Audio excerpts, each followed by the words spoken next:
Seems a long way from District 1, doesn't it? We're very proud that it's District 1, and long may it continue. But we really do have to shine a light on all that we do. And I've got 2 initiatives this year. And to make that happen, we've got to brighten lives for the future. Our world is experiencing unprecedented natural catastrophes. We know the issues are huge and the impact is widespread. If unchecked and unrivaled, the next generation will have to fight for survival. Today, many communities suffer from the lack of clean air or clean drinking water. I've just been to India, flimsy protection for people on the street against the cold and the heat, and the loss of home and refuge. The future of the world looks dire, and how can we brighten lives and give hope for the future? Inner Wheel's objectives of encouraging personal service means that members are volunteers at the grassroots. We're all members, we're all volunteers. But we do selfless service to Inner Wheel. And Inner Wheel clubs have all along worked individually and should continue to do so for their own small projects. Now here in Finland, you have been giving great support to refugees from Ukraine in the form of clothes, food, help, a scholarship for school children, national education for life programs for preschool and primary school children from 3 to 13 years old. That's fantastic. The goal is healthy lifestyle and prevention of use of drugs, alcohol and tobacco. Well, that's quite interesting, because the Scots smoke like chimneys. Healthy living in Scotland, oh my gosh. Well, they certainly like tobacco, and quite a few. I'm a hotelier myself, but I'm not a big drinker, I have to say. But this fits perfectly with one of my initiatives, Wellness Brightens Lives. There has always been an award given to the young here, a young person here, who has survived school after great difficulties. Also, there was an award for a mentally handicapped child, and District 142, on Inner Wheel Day, had a concert for Education for Life programme. And this was a concert for those from Ukraine. And here in Finland, you have 4 districts, 27 clubs, and by goodness, 760 members. I am delighted to see that no clubs have disbanded. Great news indeed, because GB and I were losing them like you wouldn't believe. Not only does this district cover the young, it also looks after the elderly. Visiting the elderly in nursing homes certainly covers Wellness Brightens Lives. You also give financial support where it's needed, support training of guide and service dogs, support immigrants, and contribute financial support to world disaster. The world, can I just tell you, when we're talking about world disasters, 92 million tonnes of textile waste every year is wasted. China and the United States produce the most clothing and textile, which makes up 7% of the total amount of waste in global landfill space. The fashion industry is the second most polluting industry. Despite increasing demands from consumers, only 25% of fast fashion garments remain unsold. They're made, but nobody buys them, so they go into a landfill. All this is one of the fastest growing polluters on our planet. Its global emissions output is predicted to increase by 49% by 2030.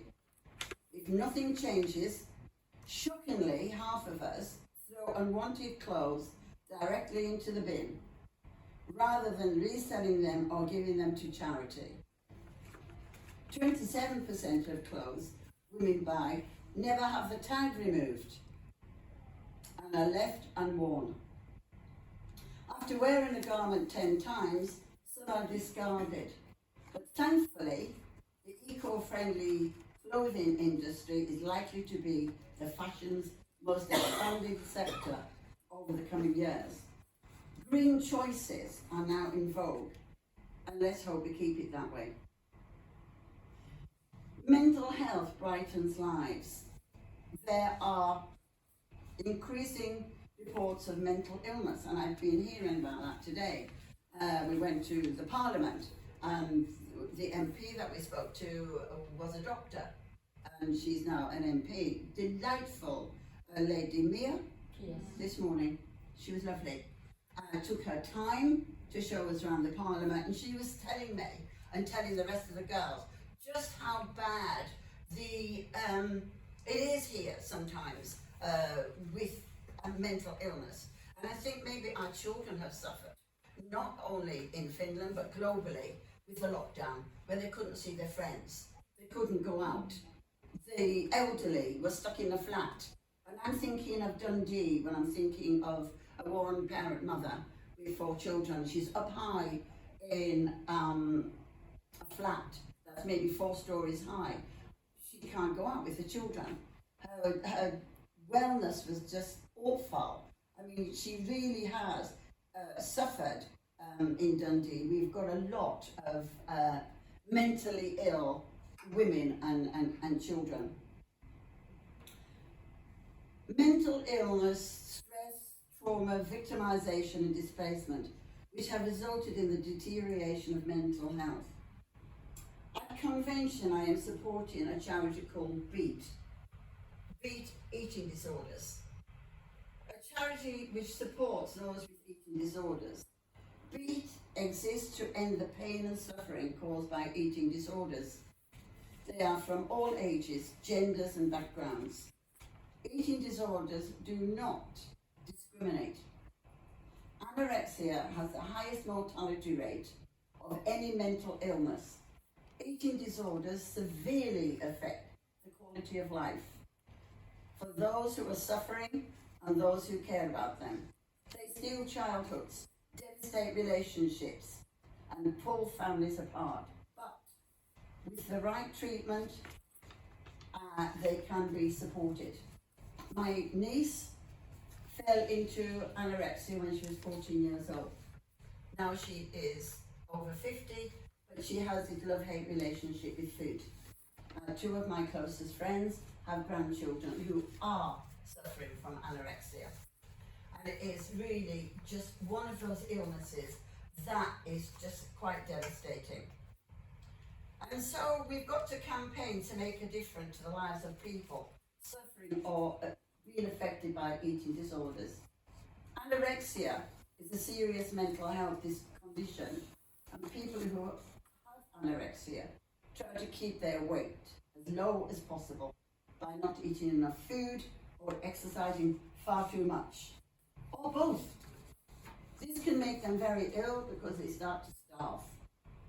Pressure from peer groups, a society which thinness and physical appearance equals beauty. So the thinner you are, apparently, the more beautiful you become, which is a piece of nonsense because it isn't true. But all of us can play our part in the development of eradicating mental illness. But I want clubs to choose their own. I think I'm the first international inner world president who's actually taken a charity on board. It's never been done before. But this in Manchester, there will be a beat section where people can go, they can talk about things, and honestly, it might seem ridiculous, but we're doing an old-fashioned sweet shop because it's something tangible. And when people come to a convention, they can maybe bring little bars of chocolate or little bites of sweets, which we will sell, and this will go to Beat the charity. When I was an association president, my husband suffered from Parkinson's, so that was my charity for the year, Parkinson's UK. But if you're looking to do Brighten Lives for the Future or Wellness Brightens Lives, please choose your own theme that you'd like to follow and like to do. I do not want to tell you what you should do. It's up to you what you want to do. I would like very much for you to maybe come next year to Manchester and to enjoy a convention, Tell me, how many have been to a convention before? There's 2 of us. My Lord. It's just a flight away. It's 2.5 hours by thin air. My grandson actually is called Finn, so it resonates with me. And you know, it's you can fly straight into Manchester. Don't think that it's expensive. I know the registration is £560. It seems a lot of money, but you're going to get your lunches. You're going to get a typical afternoon tea. That's very British. You're going to get friendship dinner, and you're going to get a gala dinner. And the theme is Roaring Twenties. So you can let your mind run riot as to what you can wear. And please book and come. Because you will be meeting like-minded girls from all around the world, and that's good. Now there's something I want to speak about. And you may say, why? And I'm going to say, why not? Very much, my vision is that international inner world should have a foundation. Why wouldn't we have a foundation? Rotary have had one for years. Rotary at the moment are doing cervical cancer. My God, that's something we could be doing. I envisage that we put money from international inner wheel into the pot, maybe £50,000. But there is a little downside to that. I would like to bring the capitation up from £3.50 to £4. It's not the price of a cup of coffee or a bar of chocolate, but that would go entirely into the pot of foundation. But the executive of International Inner Wheel will not be running the foundation. We will get trustees to do it. When we look at what we've asked you to do, right, so we had COVID-19, what do we do? Asked you for money. We had the fire in Beirut, what do? We asked you for money. Then we had the dreadful earthquake in Turkey. What do? We asked you for money. I feel personally that we've got to be out there immediately with aid, not waiting to put it on the Facebook page or the International Inner Wheel page. We've got to act immediately where it's needed. Now we've got this devastation in Morocco, where nearly 2,000 people have died. It's horrendous, but we could help. But if you think, let's think about our own clubs.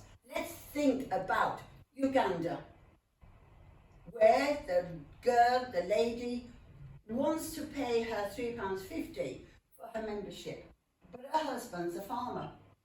And that year, the crops have totally failed. And she hasn't got £3.50. Not only hasn't she got £3.50, she hasn't got money for the meal. But that's where we can step in. We can pay for clubs who cannot afford the capitation. And we can fund them through a foundation. So, why not a foundation? What do you think? Is it a good idea? Would you vote for it? Think about it. Take it into your club. Talk about it in your district, because I feel it's imperative that we do it. We've got to be out there, standing with other people, saying this is what Inner Wheel does. We shine a light on the poverty, the discrimination that's going on in the world, and we don't ask you for money for doing it, because we have the money. Just think about it, 50 pence? It's not a lot, is it? In 1924, 27 forward-thinking, determined, dedicated ladies, desiring to serve, inspired to found a great organisation. And my hope is that we, with that same determination, dedication and desire, will be inspired to pick up the baton and move resolutely into an inviting new century of our beloved Inner Wheel. Please take this thought with you. Be the brightest star in someone's darkest day. Thank you.